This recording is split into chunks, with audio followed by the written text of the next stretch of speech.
इस्लामाबाद और रावलपिंडी में रात से जारी बारिश से मौसम खुशगवार हो गया। गर्मी और हब्स का जोर टूट गया है। आइंदा दिनों में मौसम की क्या सूरत हाल रहेगी, इस हवाले से बता रही हैं रावलपिंडी से दुनिया न्यूज़ की नुमाइंदा फौजिया अली।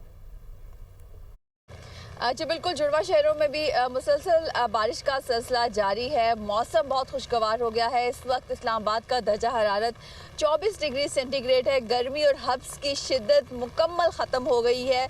हमने देखा कि गुज़िश्ता रोज़ से बारिश बरसने का सिलसिला शुरू हुआ है। कहीं हल्की बारिश हो रही है, कहीं तेज़ बारिश हो रही है। मूसलाधार बारिश भी इस दौरान हुई है। रात गए भी इस्लामाबाद रावलपिंडी में बारिश बरसने का सिलसिला जो है वो जारी रहा। इस्लामाबाद में 19 मिलीमीटर, जबकि रावलपिंडी में शमसाबाद के मकाम पर 23 मिलीमीटर बारिश जो है वो रिकॉर्ड की गई है। महकमा मौसमियात ने यही बताया है कि बारिश बरसने का सिलसिला आज भी इसी तरह जारी रहेगा और इस दौरान मूसलाधार बारिश भी मुतवक्के है। नशेबी इलाकों में पानी आ सकता है। नदी नालों में तुग़यानी का खदशा भी ज़ाहिर किया गया है। तमाम तर एहतियाती तदाबीर इख्तियार करने का भी कहा गया है।